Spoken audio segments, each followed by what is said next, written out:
चलिए आज हम लोग एल्कीन के लेक्चर 3 में हम लोग एलिमिनेशन पढ़ रहे थे। एलिमिनेशन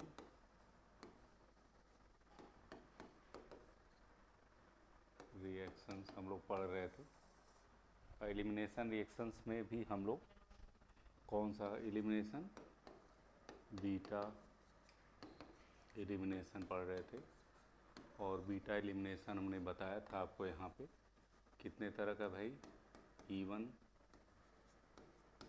E2 और E1 CB, 3 तरह का हमने बताया था।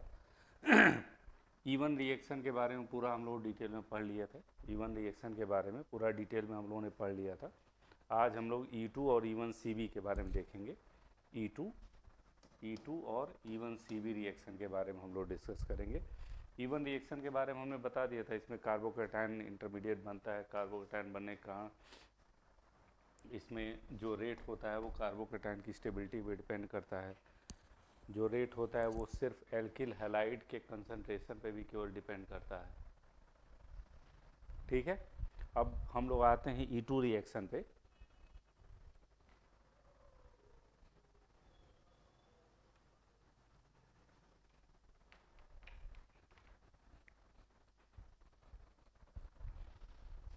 अब हम लोग आते हैं E2 रिएक्शन पे। E2 रिएक्शन क्या होता है?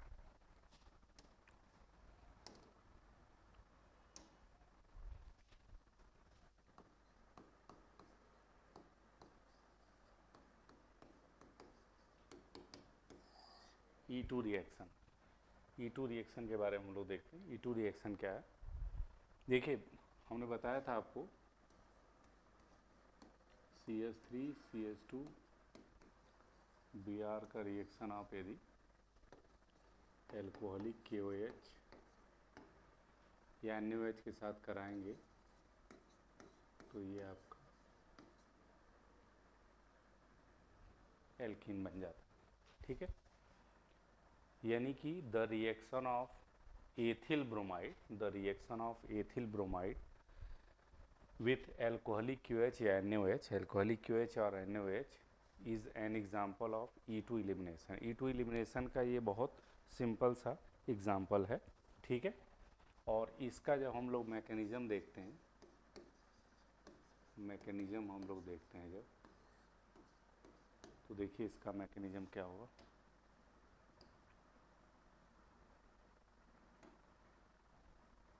इसका मैकेनिज्म क्या होगा?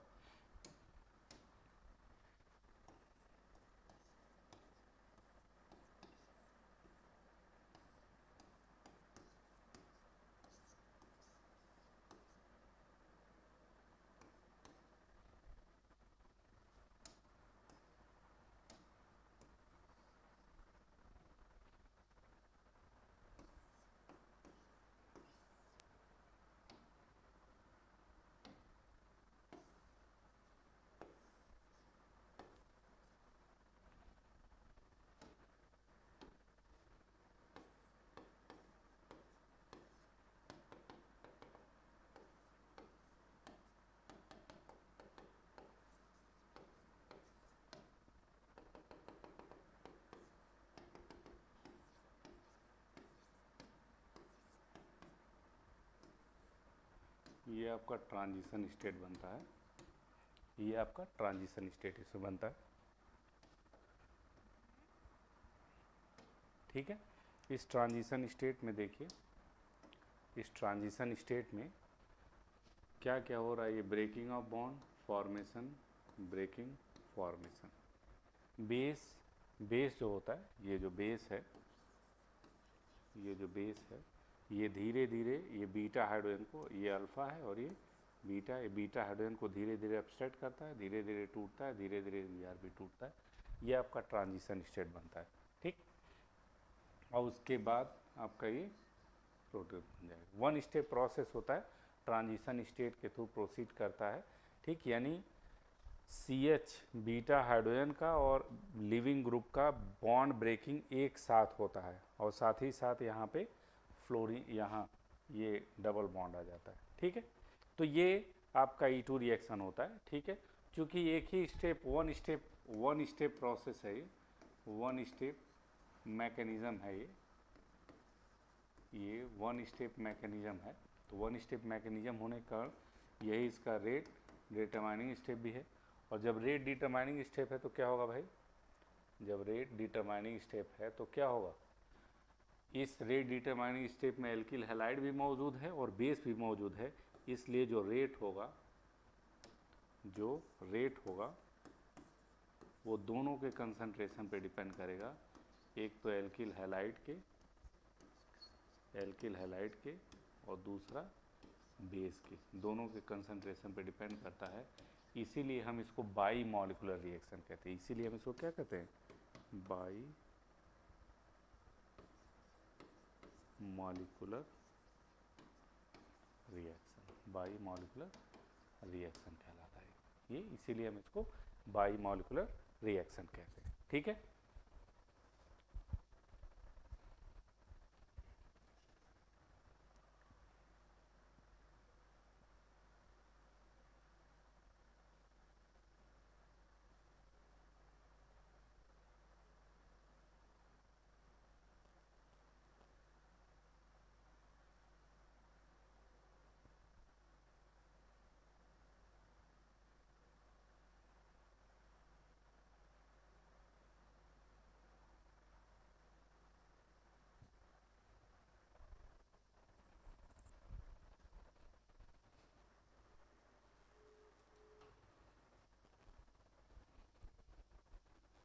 हाँ सर, नमस्कार। नमस्कार सर, मैं भी भूल गया था, उसको अभी बात किया। अच्छा अच्छा वाला होटल हो जाएगा 99%, कल दोपहर तक कंफर्म कर देगा वो। अच्छा अच्छा। हाँ तो परसों अर्ली मॉर्निंग हम लोग पहुँचेंगे। हम कई बार आपको कॉल कर दें, लग रहा है डिनर कर सर रहे हैं। चलिए, हमको होश भी नहीं रहता, आपने याद नहीं, रात में उसको बोल के टाइम दिया था। अभी इसको फोन कर रहे हैं। नहीं एक्चुअली वो हमको ना अभी उधर से कॉल आया नहीं था, तो हम कहें कि ऐसा तो नहीं कि वो भूल गया जिसको आप कहते हैं, तो इसलिए हम आपको रिमाइंड कराए। क्योंकि नहीं उस नहीं, बार तो मैं 2 दिन पहले ही ध्यान कॉल दूंगा कर सर। दिया था। हो जाएगा कल तक सर, हो जाएगा। चलिए, तो आपकी अवेलेबिलिटी हैदराबाद में ही रहेगी? मैं सर ट्रांसफर हो गया, मेरा कहाँ? ट्रांसफर मुंबई हो गया, मैं वाशी वाशी आ गया हूँ। अरे गजब गजब। अब तो अपना सामान वामान भी ले आए, हमारा सामान भी आ गया हैदराबाद से। अच्छा गजब, आप तो बहुत दूर चले गए वहाँ से। हाँ नहीं तो ठीक है सर। इस बार सोचे थे कि आते हैदराबाद। आपने अपनी इच्छा प्रकट करने में देर कर दी, प्रकट करते तो रुक जाते। जब जब भी प्रकट करते हैं हम देर में प्रकट करते हैं। कोई नहीं सर, पिताजी होता है, ठीक हैं? मिलेंगे। हाँ पिताजी बढ़िया, एकदम बढ़िया। अच्छा, चलिए, बाल गोपाल अभी लोग कहाँ, फिट हैं? कितने बजे ट्रेन है? वो 1:30 बजे रात को है। अच्छा 1:30 बजे रात हाँ, को, ओके डेट ओके। तो 23 की आ जाती है। अच्छा अच्छा। हम्म, ठीक है सर, कोई नहीं। चलिए ठीक सर। आप होके आओ, मैं कल एक बार, आप लंच टाइम तक ना एक बार, अगर मैं नहीं आ पाऊंगा तो लंच हाँ, का फिर से एक बार ठीक फोन कर ठीक देना या ठीक ठीक मैसेज डाल देना। ठीक है सर। वैसे उसको बोल दिया, वो अच्छा लड़का है, वो हाँ, बता देगा कुछ ना कुछ करके। ठीक ठीक ठीक ठीक ठीक ठीक सर, ठीक ठीक सर। है, ओके चलिए, okay, good night, happy good journey night. Sir. Thank you.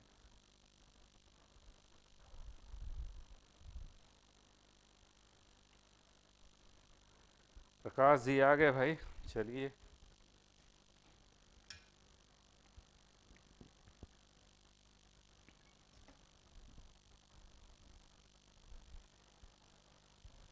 तो ये यहाँ तक समझ में आ गया ना कि क्यों इसको हम बाई मॉलिकुलर रिएक्शन क्यों कहते हैं। बाई मॉलिकुलर रिएक्शन इसलिए कहते हैं क्योंकि रेट डिटरमाइनिंग स्टेप में बेस भी रहता है और एल्किल हैलाइड भी रहता है, दोनों मौजूद रहते हैं। इसीलिए हम इसको बाई मॉलिकुलर रिएक्शन कहते हैं, ठीक है। बहुत सिंपल सा है। और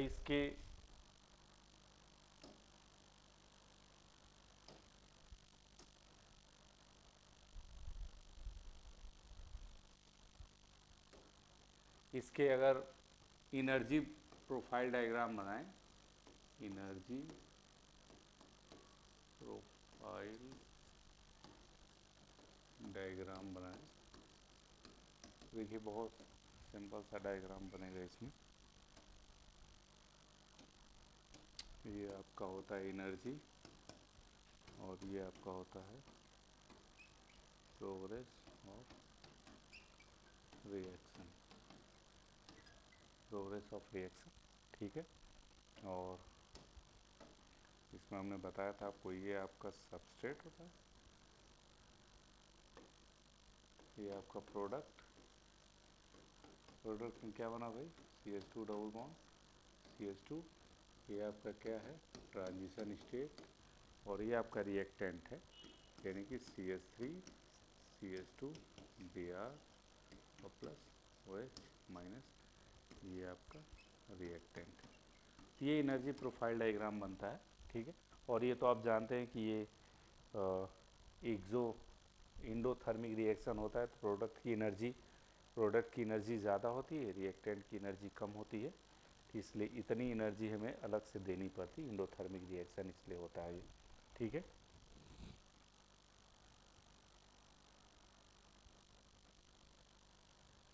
चलिए अब हम लोग आते हैं salient features of E2 reactions, salient features of E2 reaction, salient features of E2 reaction. E2 reactions के क्या सैलिएंट फीचर्स हैं, salient features of E2 reaction, कौन कौन से सैलिएंट फीचर है ये हम लोग देख लें। पहला तो हमने बता दिया, ये one step reaction proceed via formation of transition state. ठीक, दूसरा जो रेट होता है इसका वो दोनों पे डिपेंड करता है, कंसंट्रेशन ऑफ एल्किल हैलाइड और concentration of base.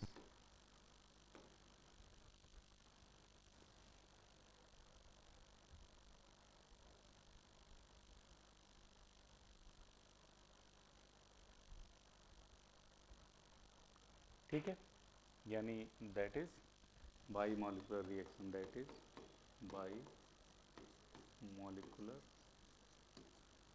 Reaction, by molecular reaction ये होता है। ठीक, तीसरा हम आते हैं, इसमें देखिए, इसमें जो बनता है वो ट्रांजिशन स्टेट बनता है, और जो ट्रांजिशन स्टेट होता है वो एल्कीन लाइक कैरेक्टर में होता है। ठीक है, transition state in E2 reaction is alkene like character, alkene like character होता है। ठीक है, एल्कीन लाइक कैरेक्टर कैसे होता है भाई, एल्कीन लाइक कैरेक्टर कैसे होता है,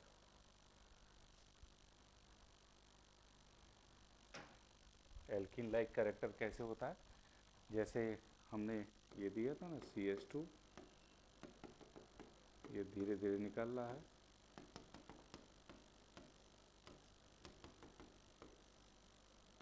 तो ये एल्कीन टाइप का बन रहा है, एल्कीन टाइप का।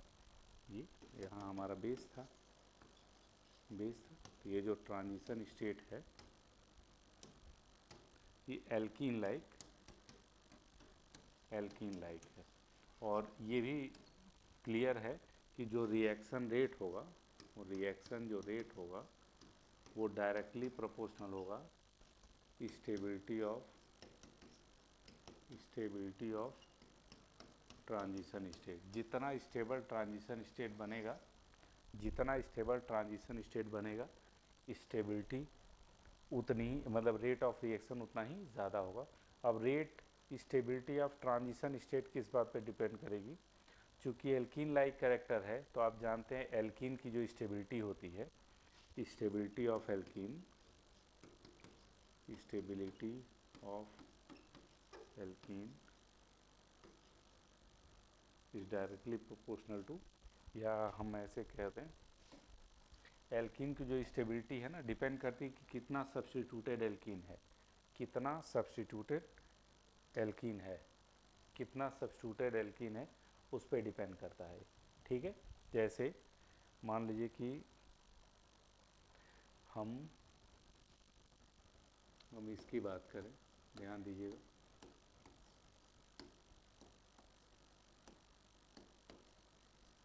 अगर हम इसकी बात करें और इसको हम E2 रिएक्शन कराएं तो इसमें जो ट्रांजिशन स्टेट बनेगा वो थोड़ा देखिए कैसा बनेगा।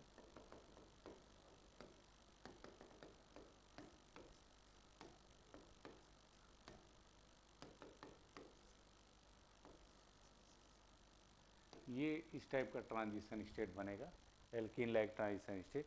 और यहाँ डाई सब्स्टिट्यूशन है, डाई सब्स्टिट्यूशन, और जितना ज़्यादा सब्स्टिट्यूशन होता है एल्कीन उतना ही ज़्यादा, तो ये स्टेबल ट्रांजिशन स्टेट है ड्यू टू टू सब्स्टिट्यूशन, दो सब्स्टिट्यूशन की वजह से ये जो मेथिल ग्रुप है ना, ये और ये इसको हाइपर कॉन्जुगेशन से स्टेबलाइज करता है। ठीक है ना, ट्रांजिशन स्टेट को हाइपर कॉन्जुगेशन से मेथिल ग्रुप स्टेबलाइज करते हैं। इसीलिए 3 डिग्री एल्किल हैलाइड जो होता है वो फास्ट देता है। ठीक है, E2 रिएक्शन रेट जो होगा, E2 रिएक्शन जो रेट होगा वो कैसे होगा, 3 डिग्री फास्ट देगा, 3 डिग्री एल्किल हैलाइड फास्ट देगा, फिर 2 डिग्री एल्किल हैलाइड, और सबसे कम 1 डिग्री एल्किल हैलाइड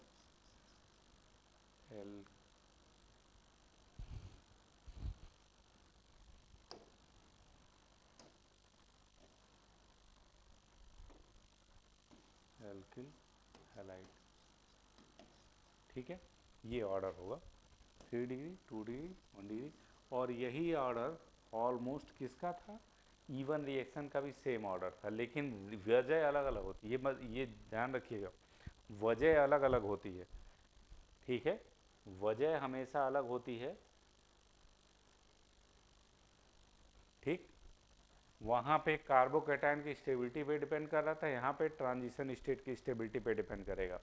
यहाँ ट्रांजिशन स्टेट की स्टेबिलिटी इसके सब्स्टिट्यूशन पे डिपेंड करेगा। जितना ज़्यादा सब्स्टिट्यूटेड एल्कीन लाइक ट्रांजिशन होगा स्टेबिलिटी उतनी ही ज़्यादा होगी। मतलब हम लोग कह सकते हैं stability of transition state is directly proportional to number of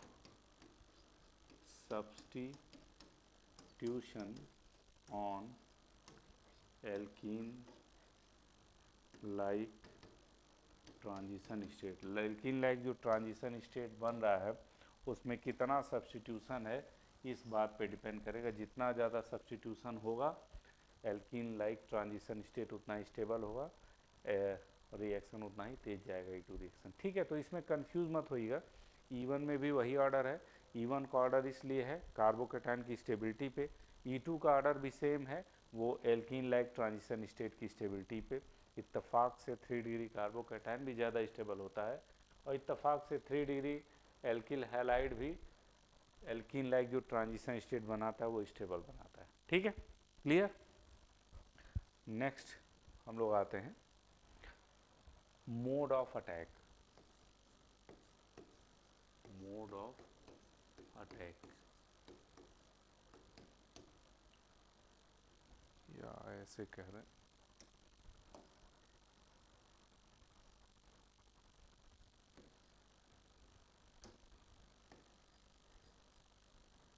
E2 reaction is an example of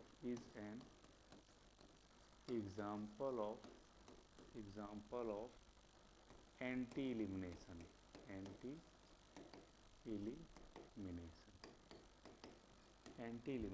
और एंटी एलिमिनेशन कौन एंटी होने चाहिए, that is for E2 reaction beta hydrogen and leaving group, जो भी लिविंग ग्रुप है, leaving group must be anti periplanar, anti periplanar होना चाहिए, anti periplanar होना चाहिए। कैसे? जैसे देखिए यहाँ ये और यहाँ पे ये दोनों क्या होने चाहिए? Anti periplanar, anti periplanar, ठीक है। एंटी पेरी प्लेनर होना चाहिए क्योंकि ये इधर से निकलता है और इधर से निकलता है, एल्कीन बन जाता है, ठीक है ना। तो ये जब तक ये एंटी नहीं रहेंगे तब तक ये E2 रिएक्शन नहीं देगा। तो E2 reaction is an example of anti elimination. Anti elimination का एग्जांपल है that is for E2 reaction beta hydrogen and leaving group. Beta hydrogen, ये मान लीजिए आपका अल्फा हो जाएगा, ये क्या हो गया बीटा, तो बीटा हाइड्रोजन और लिविंग ग्रुप क्या होने चाहिए? एक दूसरे के एंटी होने चाहिए, तभी ये होगा, तभी ये होगा, ठीक है।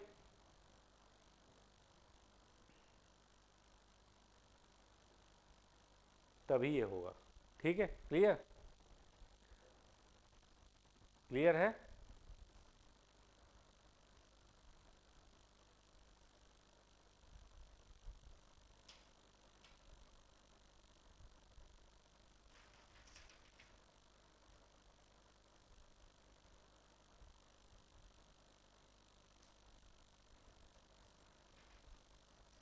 इसी को आप लोग एक हेडिंग दे सकते हैं, इसी को आप हेडिंग दे सकते हैं स्टीरियो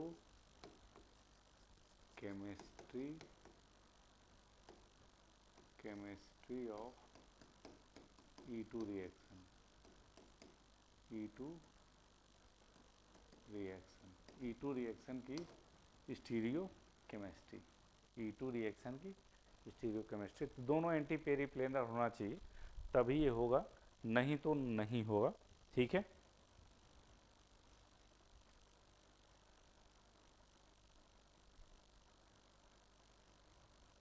क्लियर? जैसे मान लीजिए हम कोई एग्जांपल लें,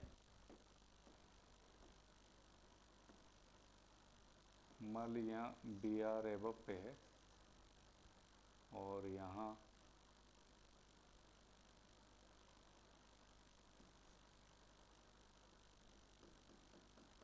हाइड्रोजन बिलो है और इसको हम एल्कोहलिक की वजह से कराएं तो दोनों एंटी हैं, ये दोनों क्या हैं? एंटी हैं। तो बड़े आसानी से E2 रिएक्शन हो जाएगा। इसको यहाँ से गायब करिए, उसको वहाँ से गायब करिए और हम बना दिए एल्कीन, ठीक है। एल्कीन हम बना दिए।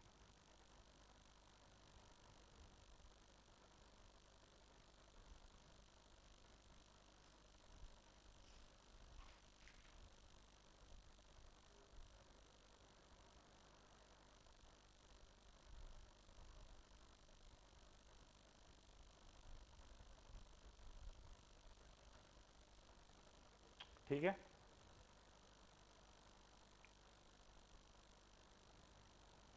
चलिए अब आते हैं कि E2 रिएक्शन किन किन फैक्टर्स पे डिपेंड करता है। जैसे उसमें हमने बताया था सबस्ट्रेट के नेचर पे, और उसके बाद नेचर ऑफ लिविंग ग्रुप, उसके बाद strength of concentration of base, solvent पे, इन सब पे देखते हैं हम लोग क्या होता है। तो सबसे पहले हम लोग लेते हैं नेचर ऑफ सबस्ट्रेट की बात करते हैं। नेचर ऑफ सबस्ट्रेट की बात करते हैं। सबस्ट्रेट के नेचर पे कैसे डिपेंड करेगा भाई? जो सबस्ट्रेट जितना स्टेबल ट्रांजिशन स्टेट बनाएगा वह उतना ही फास्ट E2 रिएक्शन देगा, ठीक है। दो सब्सटेंस या substrate which form stable alkene like transition state undergoes fast E2 reaction, और अगर वो स्टेबल नहीं बनाएगा तो उसका रेट क्या हो जाएगा? स्लो हो जाएगा। ये आपको हमेशा मालूम होना चाहिए। इसीलिए सबस्ट्रेट में 3 डिग्री एल्किल हैलाइड सबसे फास्ट देता है, फिर 2 डिग्री एल्किल हैलाइड, फिर 3 डिग्री एल्किल हैलाइड,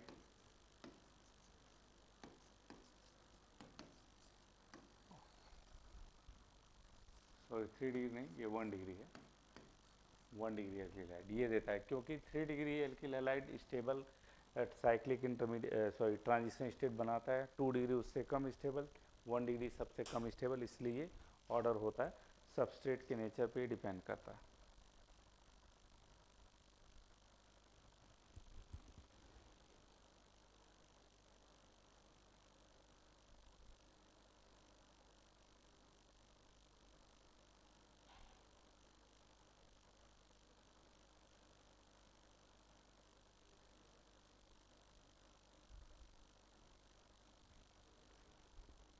ठीक है, इसमें दूसरा पॉइंट देखिए, अल्फा और बीटा कार्बन पे ब्रांचिंग जितना ज़्यादा होगा E2 रिएक्शन रेट उतना ही ज़्यादा होगा। ठीक, ये हमेशा ध्यान रखिएगा आप लोग। On increasing branching, on increasing branching at alpha and beta carbon, E2 reaction rate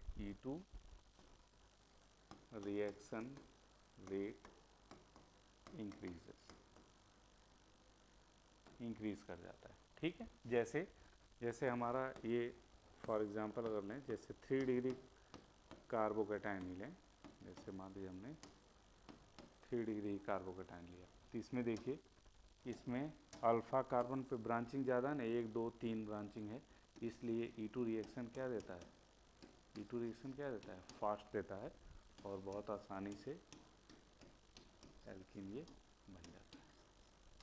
ठीक है, और भी एक आध एग्जाम्पल लें, और भी एक आध एग्जाम्पल लें हम, तो देखिए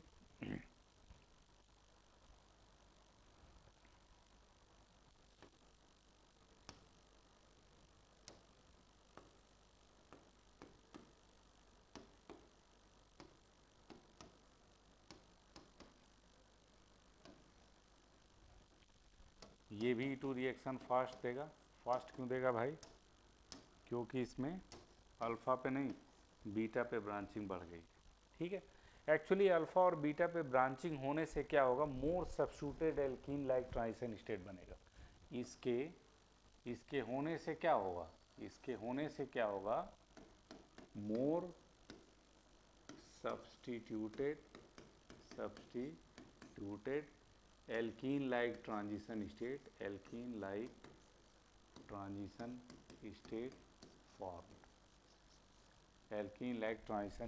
form, alkene like transition state बनता है।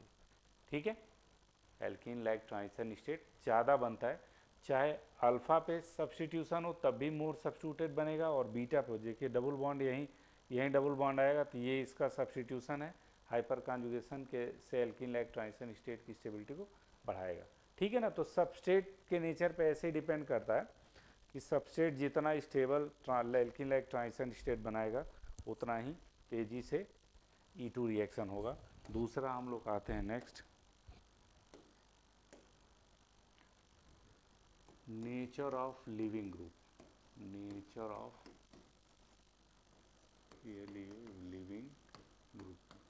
लिविंग ग्रुप के नेचर पे भी डिपेंड करता है, चूँकि leaving group rate determining step में निकल है, 1 स्टेप प्रोसेस है, उसी स्टेप में लिविंग ग्रुप निकल रहा है, उसी स्टेप में सारे निकल रहे हैं, दोनों निकल रहे हैं, इसलिए जो रेट होगा वो also depends on rate of E2 reaction, also depends on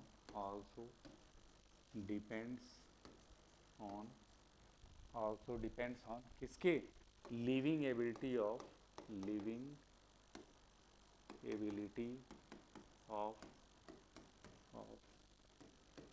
leaving group के लिविंग एबिलिटी पे क्या करेगा, डिपेंड करेगा। जितना ज़्यादा लिविंग एबिलिटी होगी उतना ही फास्ट देगा ये। जैसे हम एक एग्जांपल आपको दें, ये हमारा सबस्ट्रेट है और ये रेट है, तो देखिए सबस्ट्रेट में हमने लिया है PHCH2Cl, इसका रेट है 0.007 इंटू 10⁻³ और pH CH2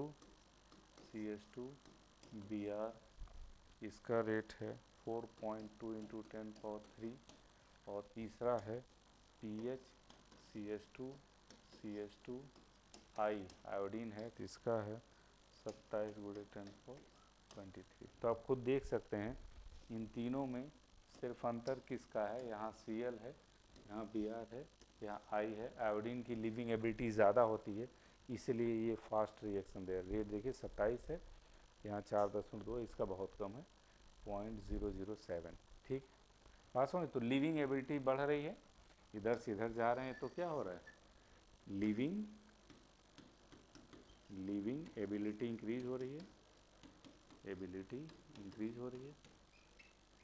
और लिविंग एबिलिटी इंक्रीज होगी तो क्या होगा, E2 रिएक्शन रेट भी, E2 रेट आल्सो इंक्रीज। ठीक, कोई दिक्कत भाई, किसी को कोई problem?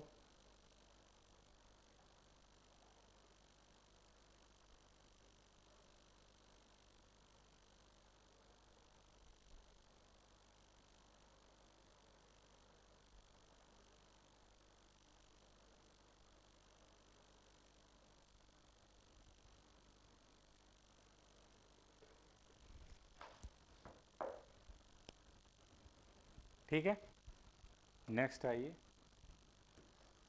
Nature of base. Base पे कैसे डिपेंड करेगा बताइए। हमने बताया ना, रेट जो होता है E2 में, रेट बेस के कंसंट्रेशन पे भी डिपेंड करता है। E2 में जो रेट होता है वो बेस के कंसंट्रेशन पे भी डिपेंड करता है और एल्किल हैलाइड के कंसंट्रेशन पे भी डिपेंड करता है। एल्किल हैलाइड के कंसंट्रेशन पे, दोनों पे डिपेंड करता है। इसलिए क्या होगा भाई, इसलिए E2 reaction rate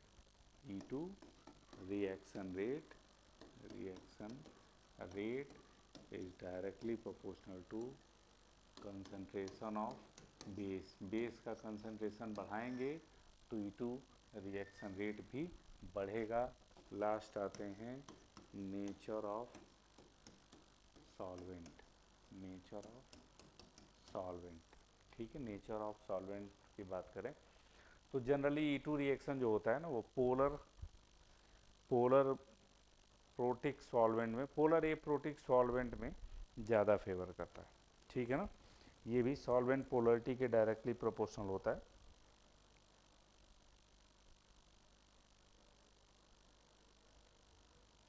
solvent polarity के ज़्यादा प्रोपोर्शनल होता है। ठीक है, यानी E2 रेट जो होगा ये भी डायरेक्टली प्रोपोर्शनल होगा सॉल्वेंट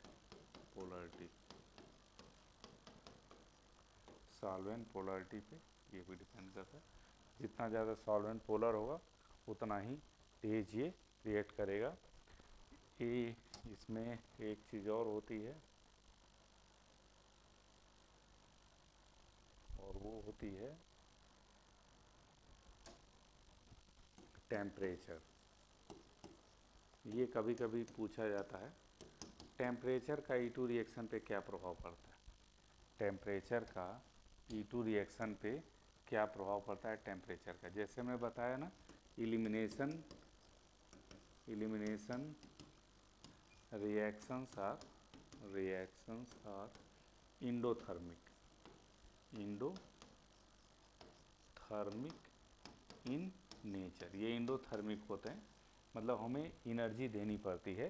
तो ऑब्वियस सी बात है, जितना ज़्यादा टेम्परेचर बढ़ाएंगे रिएक्शन रेट बढ़ेगा। यानी कि E2 जो रेट होगा वो डायरेक्टली प्रोपोर्शनल होगा किसके, टेम्परेचर के डायरेक्टली। टेम्परेचर बढ़ाएंगे तो E2 रिएक्शन रेट भी बढ़ेगा। तो ये इसकी कुछ डिपेंडेंसी थी E2 रिएक्शन का, इसमें ये कुछ डिपेंडेंसी थी। अब आते हैं, जैसे हमने E1 रिएक्शन में बताया था केवल सेटजअप प्रोडक्ट मिलता है। E2 रिएक्शन में जो सबसे इम्पोर्टेंट पॉइंट है,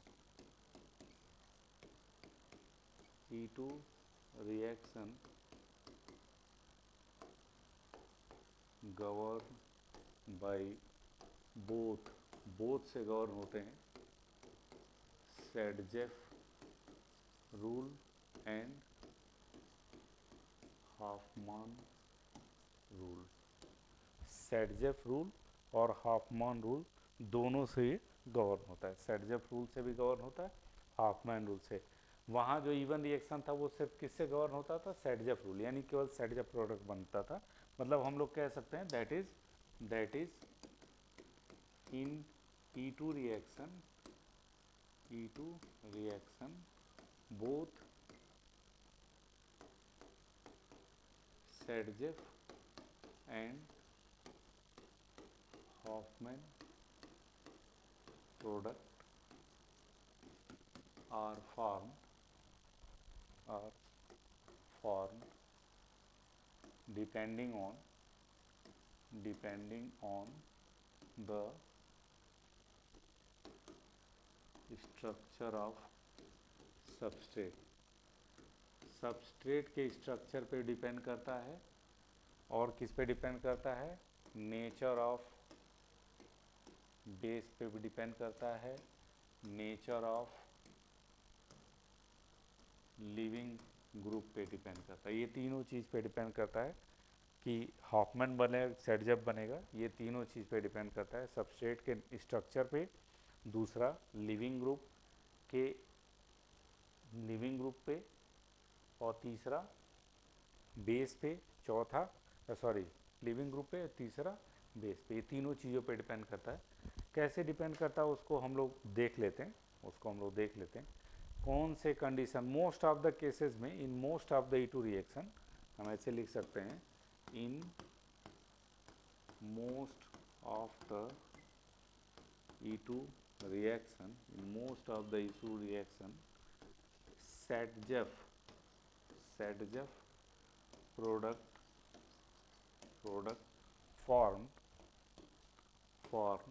formed as a major product. Maximum में सैडजेफ ही प्रोडक्ट बनता है एज ए मेजर प्रोडक्ट। कुछ में आपका क्या बनता है? हाफमैन प्रोडक्ट बनता है।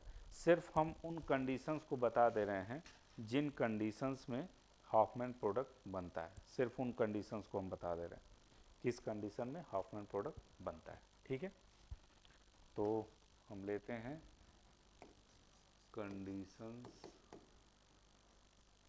For Hopman product. Conditions for Hopman product, कौन कौन से कंडीशन में हाफमैन प्रोडक्ट बनता है? एक ही एफ होता है यार यहाँ। हाफमैन प्रोडक्ट एन डबल होता है। हाफमैन प्रोडक्ट कौन कौन से कंडीशंस होते हैं उसको हम लोग देख लिया जाए।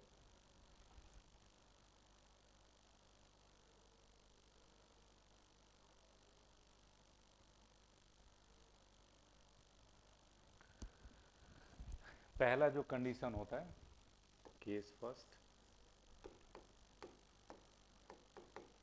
जो कि सबस्ट्रेट पे डिपेंड करता है, जो कि हम किस पे देख रहे हैं?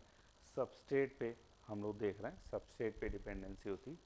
अगर बीटा कार्बन पे हिंड्रेशन है तो हाफमैन प्रोडक्ट बनने के चांसेस ज़्यादा होते हैं। ठीक है, हिंड्रेशन अगर बीटा कार्बन पे है तो हाफमैन प्रोडक्ट बनने के चांसेस ज़्यादा होते हैं। ठीक, जैसे फॉर एग्जांपल हम एक ले रहे हैं CH3 C CH3 CH3 CH2 CH Br CH3। इसका अगर हमने, और कोई भी मान लीजिए हमने इससे कराया, सोडियम मिथॉक्साइड से, बेस से हम करा रहे हैं। ठीक है, तो देखिए यहाँ पे कितने तरह के बीटा हाइड्रोजन है भाई। एक तो ये अल्फा हो गया, एक बीटा ये हो गया, एक बीटा प्राइम ये हो गया। ठीक है, अब ये देखिए बीटा पे क्या जुड़ा हुआ है? हिंडर्ड ग्रुप जुड़ा है। कैसा ग्रुप है? हिंडर्ड ग्रुप है। बीटा पे कैसा ग्रुप है? हिंडर्ड ग्रुप है। तो जब बेस अपस्ट्रैक्ट करने आएगा, तो अगर बेस ये यहाँ से अपस्ट्रैक्ट करने आएगा तो ये हिंड्रेशन फील करेगा, फील हिंड्रेशन, हिंड्रेंस फील करेगा इससे, इसलिए कहाँ से अपस्ट्रैक्ट कर लेगा, यहाँ से अपस्ट्रैक्ट करना ये ज़्यादा आसान होगा जबकि यहाँ से अपस्ट्रैक्ट करने की। वजह क्या है, जो ट्रांजिशन स्टेट बनेगा वो स्टेबल नहीं बनेगा, क्योंकि यहाँ पे जब अपस्ट्रैक्ट करेगा ना तो ये इसको हिंडर्ड करेगा, इसलिए ट्रांजिशन स्टेट नहीं स्टेबल बनेगा।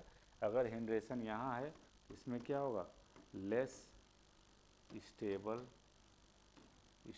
ट्रांजिशन स्टेट फॉर्म, ज़्यादा स्टेबल नहीं, less stable transition state form होगा। और जब यहाँ से लेगा, यहाँ से क्या होगा, more stable transition state form, यहाँ more stable transition state form हो रहा है, ठीक है। इसलिए यहाँ से बन जाता है लेस सब्स्टिट्यूटेड, तो प्रोडक्ट यहाँ क्या बनेगा भाई, देखिए CH3 C CH3 CH3 CH2 CH double bond CH2, यही हाफमैन प्रोडक्ट बनेगा और यही क्या बनेगा, यही मेजर प्रोडक्ट। ऐसा नहीं कि इसमें माइनर नहीं बनेगा, माइनर कहाँ से बनेगा, जब यहाँ से अपस्ट्रैक्ट करेंगे तो ये H और यहाँ से Br निकले, यहाँ डबल बॉन्ड आएगा। तो पहले केस में क्या होता है, व्हेन, पहले केस में हम लोग क्या ले सकते हैं, when beta carbon is hindered, अगर बीटा कार्बन हिंडर्ड हो सबस्ट्रेट का तब ये कंडीशन आती है, ठीक है। तब ये कंडीशन आती है कि हमारा लेस सब्स्टिट्यूटेड एल्किन बनता है, यानी हाफमैन प्रोडक्ट यहाँ बन जाता है, Hofmann product less substituted alkene, यानी लेस सब्स्टिट्यूटेड एंड से बीटा हाइड्रोजन अब्स्ट्रैक्ट हो जाता है।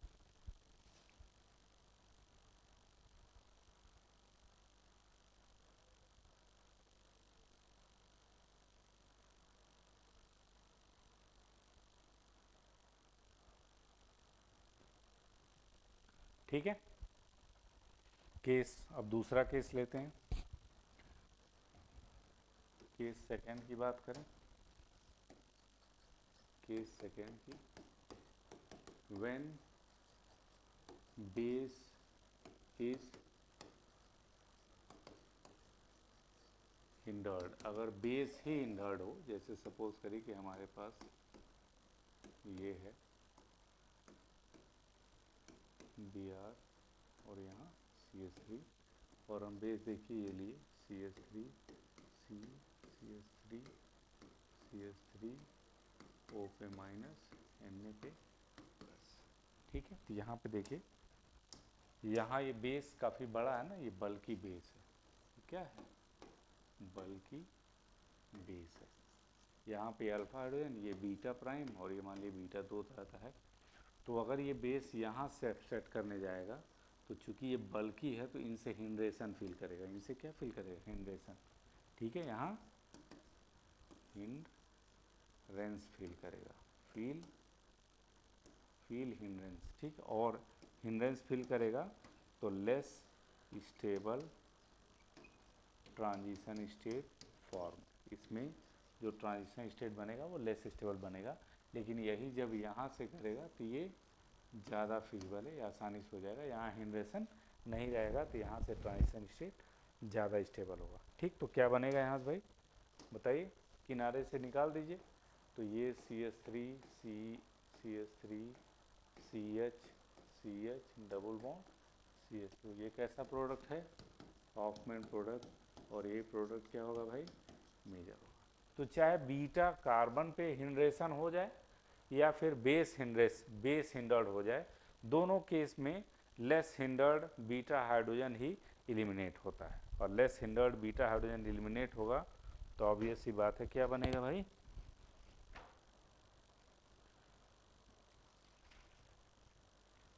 आपका लेस सब्स्टिट्यूटेड एल्कीन बनेगा।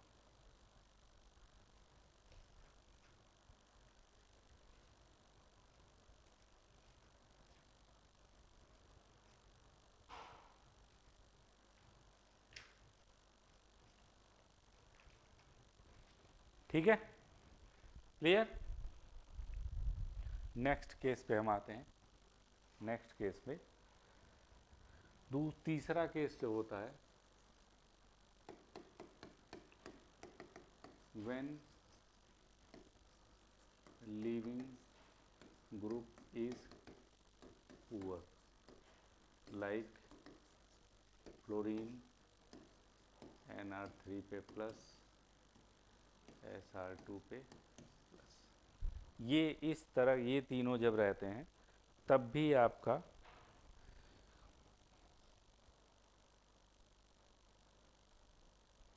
हॉफमैन प्रोडक्ट ही बनता है।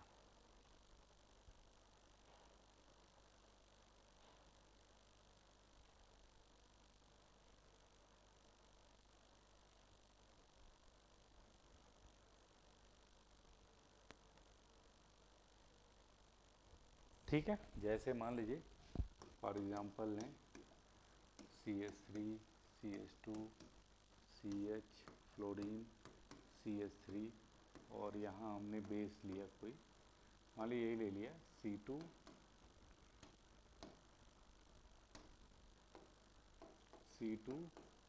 H5O माइनस Na प्लस ही ले लिया। ठीक है, तो यहाँ पे चूँकि ये लिविंग ग्रुप कैसा है भाई, ये पुअर लिविंग ग्रुप है, पुअर लिविंग ग्रुप है। तो यहाँ जानते हैं ये अल्फ़ा है, ये बीटा प्राइम है और ये बीटा है, तो यहीं से निकल जाता है। यहीं से निकलने का मतलब क्या प्रोडक्ट बनता है, CH3 CH2 CH double bond CH2, ये हाफमैन प्रोडक्ट बनता है और यही क्या बनता है, मेजर प्रोडक्ट बनता है, यही मेजर प्रोडक्ट बनता है। अब आप सोच रहे होंगे कि क्यों ऐसा होता है, क्यों यहाँ पे कौन सा रीज़न है, कौन सा हिंड्रेशन आ गया या क्या आ गया, कोई कुछ आया है क्या। एक्चुअली यहाँ पे क्या होता है, यहाँ हम बताते हैं आपको इस केस में क्या होता है। यहाँ पे क्योंकि फ्लोरीन पुअर लिविंग ग्रुप होता है, तो फ्लोरीन के निकलने से पहले ही, फ्लोरीन के निकलने से पहले ही, फ्लोरीन के निकलने से पहले ही बीटा हाइड्रोजन निकलने लगता है। बीटा हाइड्रोजन क्या होता है, निकलने लगता है। तो सपोज करिए कि अगर ये बीटा हाइड्रोजन, ये अल्फ़ा है ना, ये बीटा है और ये बीटा प्राइम, तो अगर ये बीटा हाइड्रोजन निकले तो यहाँ पे पार्शियल नेगेटिव चार्ज और यहाँ भी पार्शियल नेगेटिव चार्ज आएगा। ठीक आएगा ना, अगर बीटा हाइड्रोजन निकले, ये अगर ये निकले तो पार्शियल नेगेटिव चार्ज यहाँ यहाँ, ये कैसा है 1 डिग्री कार्बन आयन। ठीक, और यहाँ पे अगर जनरेट होगा तो ये कितना होगा 2 डिग्री कार्बन आयन। कौन सा कार्बन आयन स्टेबल होता है भाई, आप जानते हैं 1 डिग्री कार्बन आयन ज़्यादा स्टेबल होता है एज़ कम्पेयर टू 2 डिग्री। तो अगर लिविंग ग्रुप पुअर हो जाता है, जब लिविंग ग्रुप पुअर हो जाता है तो क्या होता है, लिविंग ग्रुप के निकलने से पहले ये बॉन्ड पोलराइज हो जाता है और इस पर पार्शियल निगेटिव आता है, और यहाँ जो ट्रांजिशन स्टेट होता है वो एल्कीन लाइक नहीं होता है। यहाँ जो ट्रांजिशन स्टेट होता है, ट्रांजिशन स्टेट इज कार्बेनायन लाइक। किस तरह हो जाता है ये कार्बेनायन लाइक, और इसलिए यहाँ पे स्टेबिलिटी किस बात पे डिपेंड करती है, कार्बेनायन की स्टेबिलिटी पे डिपेंड करती है। तो हमेशा लेस सब्स्टिट्यूटेड कार्बेनायन बनता है। ठीक है ना, इसलिए ये हॉफमैन प्रोडक्ट बन रहा है। क्लियर, क्लियर है भाई। और ये दोनों जो होते हैं ना, ये दोनों पुअर लिविंग ग्रुप की वजह से नहीं, ये स्टेरिक हिंड्रेंस की वजह से आते हैं। हम इसको आगे बता दे रहे हैं।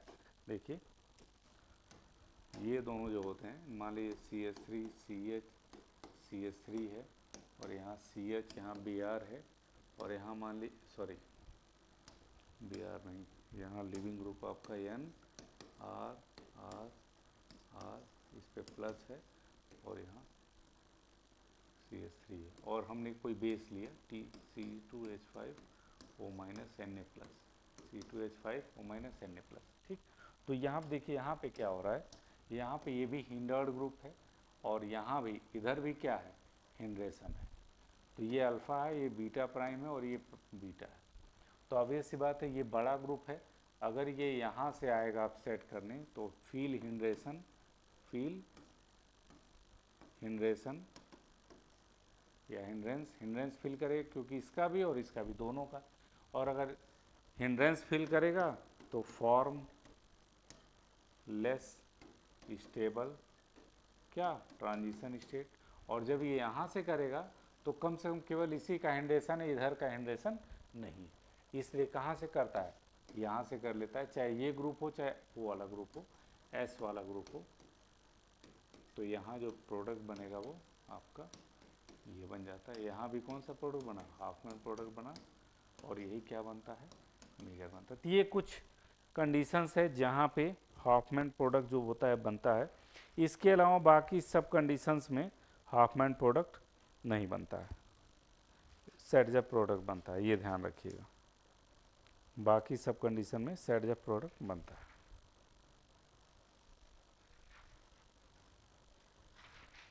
ठीक है,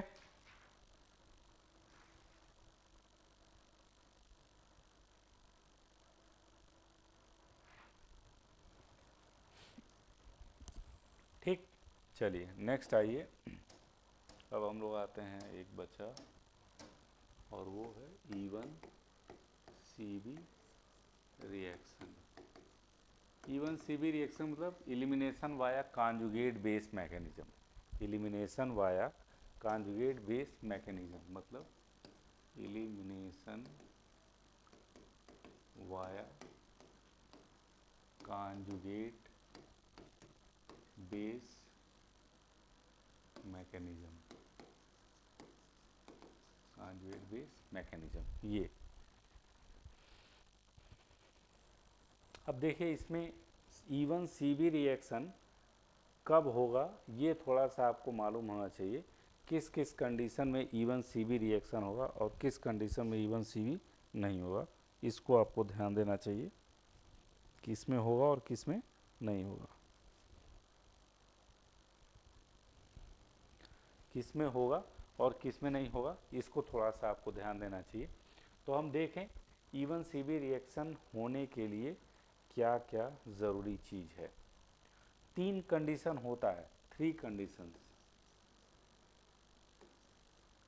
कंडीशन नंबर 1,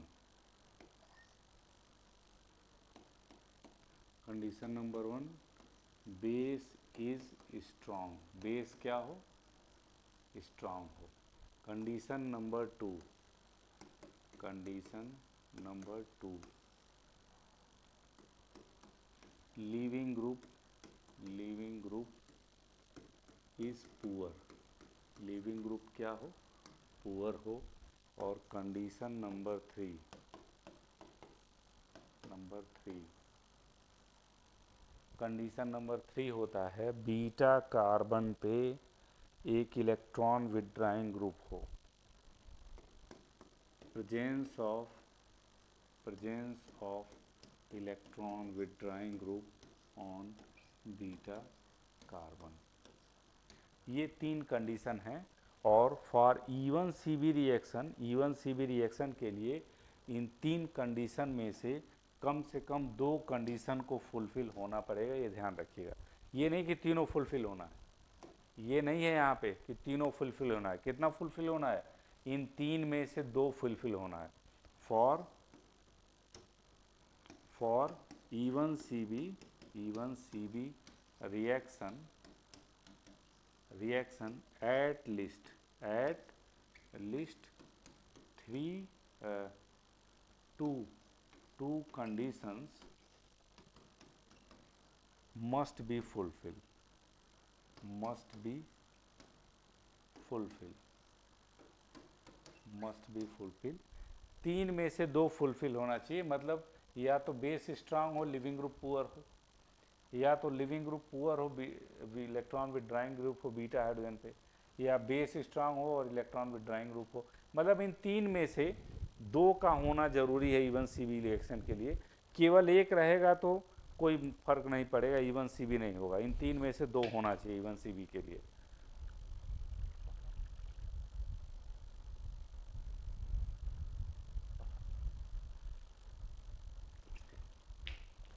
समझ में आया? जैसे हम एग्जांपल दे रहे हैं आपको, एग्जांपल हम दे रहे हैं जैसे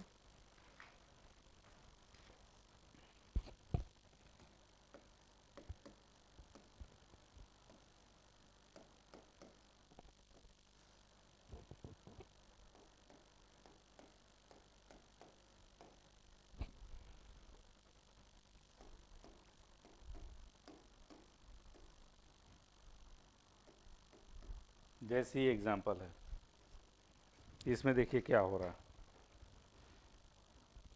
इसमें आप देखिए क्या हो रहा है, इसका मैकेनिज्म हम कर रहे हैं।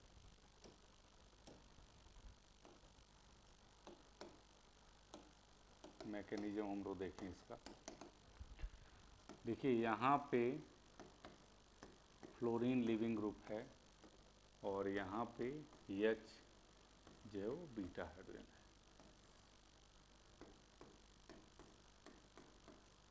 तो अब देखिए भाई कौन कौन सी क्राइटेरिया फुलफिल हुई, कौन कौन सी क्राइटेरिया फुलफिल हुई, थोड़ा ये हम देख लें।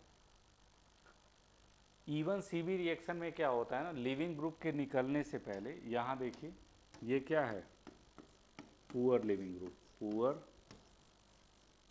लिविंग ग्रुप, ठीक। तो ये आपका अल्फा हो गया और ये बीटा हो गया। अब बीटा पे 2 Cl carbanion stabilising group लगे हुए हैं। तो इसमें होता क्या है, चूंकि लिविंग ग्रुप पुअर होता है, नहीं निकलता है, तो बेस पहले क्या करता है, इस हाइड्रोजन को निकाल देता है और इस हाइड्रोजन को निकालेगा तो क्या बनेगा, CF2F और यहाँ CCl पे माइनस, ध्यान दीजिएगा भाई यहाँ पे CCl पे माइनस। देखिए यहाँ अब ये माइनस इनके वैकेंट डी ऑर्बिटल में स्टेबलाइज करेगा, कार्बन आयन स्टेबलाइजिंग ग्रुप है। तीसरे में ना आप लोग, तीसरे में आप लोग इलेक्ट्रॉन विथड्राइंग ग्रुप और carbanion stabilising group, carbanion stabilising group हो या क्या हो, या electron withdrawing group. Electron withdrawing group भी कार्बन आयन को स्टेबलाइज करता है, ठीक है। तो देखिए, तो यहाँ पे ये क्या कर रहे हैं, दोनों Cl अपने वैकेंट डी ऑर्बिटल से कार्बन आयन को स्टेबलाइज करते हैं, किससे, p पाई d पाई से, ठीक है। और उसके बाद फिर ये फोर्स करता है इधर और ये Cl निकल जाता है और CF2 CCl2 बनता है। ये जो पहला स्टेप होता है ये फास्ट स्टेप होता है, फास्ट स्टेप में क्या हो रहा है, हाइड्रोजन निकल जा रहा है, क्या बन जा रहा है, ये क्या है, ये क्या है भाई, ये क्या है, ये है कॉन्जुगेट बेस, किसका, इस सबस्ट्रेट का कॉन्जुगेट बेस है। और यही आपका रेट डिटरमाइनिंग स्टेप होता है। अब रेट डिटरमाइनिंग स्टेप में सिर्फ कौन मौजूद है, कॉन्जुगेट बेस। इसीलिए इसमें जो कंसंट्रेशन होता है, इसमें जो रेट होता है, एक तरह से कहें रेट, वो सिर्फ किस पे डिपेंड करता है, कॉन्जुगेट बेस पे। यूनिमॉलिक्यूलर रिएक्शन है और कॉन्जुगेट बेस पे इसका रिएक्शन रेट डिपेंड करता है, ठीक है। तो इसमें क्या होता है भाई, इसमें लिविंग ग्रुप के निकलने से पहले क्या हो जाता है, हाइड्रोजन निकल जाता है, कार्बन आयन इंटरमीडिएट बनता है। तो इवन Cb में जो इंटरमीडिएट बनता है,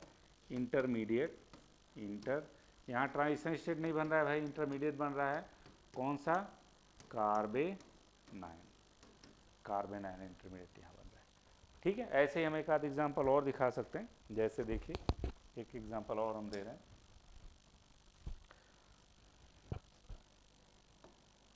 ये बेंजीन रिंग है, CH2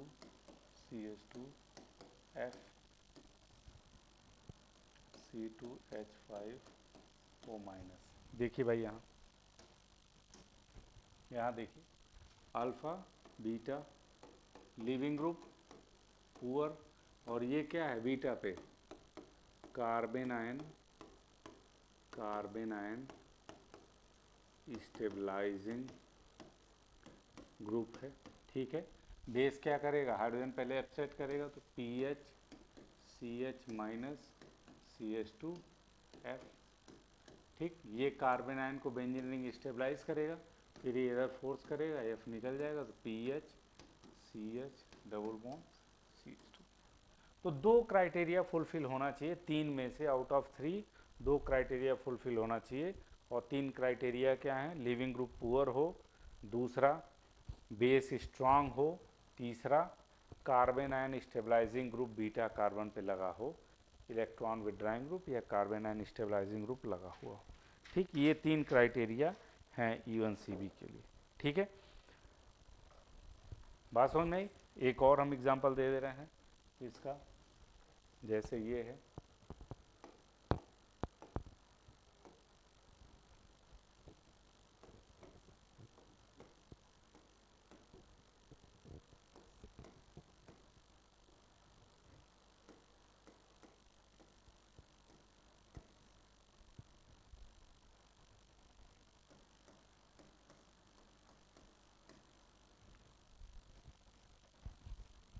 ये है, यहाँ देखिए, यहाँ देखिए, ये आपका लिविंग ग्रुप है, ये अल्फा और ये बीटा है।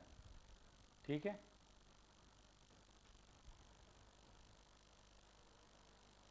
अब यहाँ देखिए, यहाँ कार्बन आयन स्टेबलाइजिंग ग्रुप है, कार्बन आयन स्टेबलाइजिंग ग्रुप है, और ये बहुत अच्छा लिविंग ग्रुप नहीं है, ये बहुत अच्छा लिविंग ग्रुप नहीं है, ये इलेक्ट्रॉन विड्रॉइंग ग्रुप और ये not good leaving group, leaving group बहुत अच्छा नहीं है। तो यहाँ से इसको और यहाँ से बीटा हाइड्रोजन को हटाइए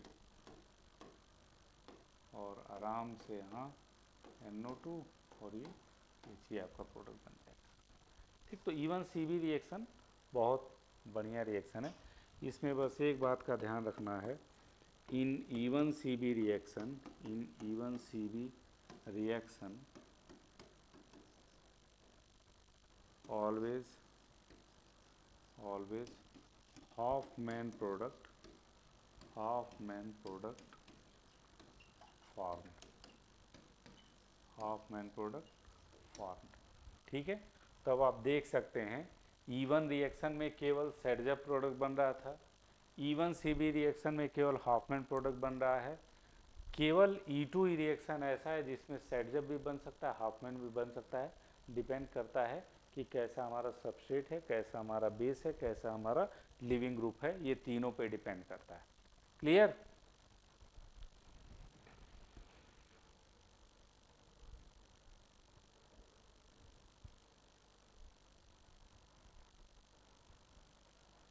ठीक है, तो इसमें केवल E2 रिएक्शन ही ऐसा था जो स्टीरियो स्पेसिफिक था, ओनली E2 रिएक्शन ही क्या था, स्टीरियो स्पेसिफिक, बाकी कोई भी स्टीरियो स्पेसिफिक नहीं थे, नॉन स्टीरियो स्पेसिफिक रिएक्शन थे सभी। E1 भी नॉन स्टीरियो स्पेसिफिक था क्योंकि क्या बन रहा है उसमें, कार्बोकेटान बन रहा है, ये भी नॉन स्टीरियो स्पेसिफिक है क्योंकि इसमें कार्बन आयन बन रहा है। ठीक है, क्लियर? तो ये तीनों हो गया। मैं एक थोड़ा सा आपको एक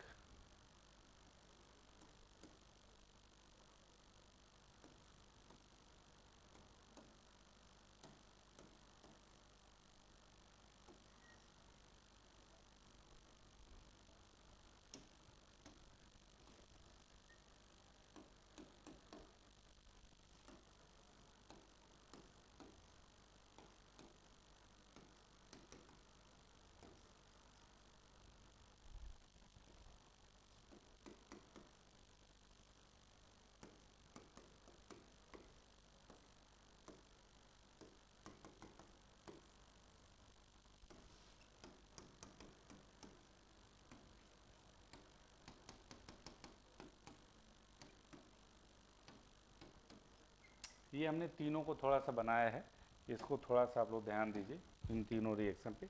देखिए E1 रिएक्शन में क्या होता है, लिविंग ग्रुप निकलता है, ये बॉन्ड ब्रेक होता है, ये वाला बॉन्ड पोलराइज होता है पहले। ठीक, E2 रिएक्शन में क्या होता है, दोनों बॉन्ड ये और ये दोनों एक साथ ब्रेक होते हैं। ठीक, और E1CB में कौन पोलराइज होता है, हाइड्रोजन वाला, ये बाद में।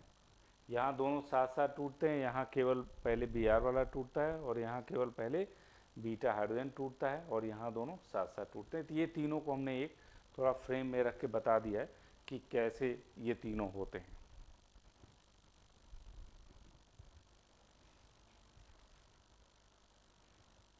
ठीक है, क्लियर? तो एलिमिनेशन रिएक्शन ये तीनों हमने बता दिया। अगले टर्म पे हम लोग कुछ एग्जांपल्स करेंगे, उसके बाद आगे हम लोग एल्किन पे बढ़ेंगे, उसके बनाने के मेथड पे कौन कौन से मेथड हैं। बाकी कुछ पूछना हो तो आप लोग बता दीजिए। किसी को कुछ पूछना है? किसी को कुछ पूछना है?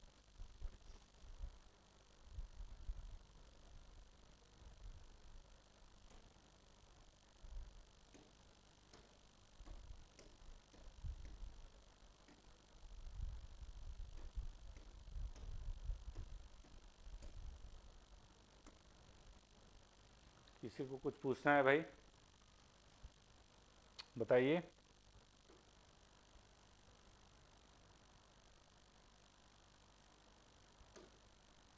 किसी को कुछ पूछना है?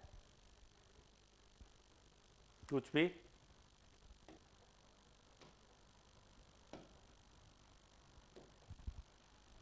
नहीं पूछना है, चलिए।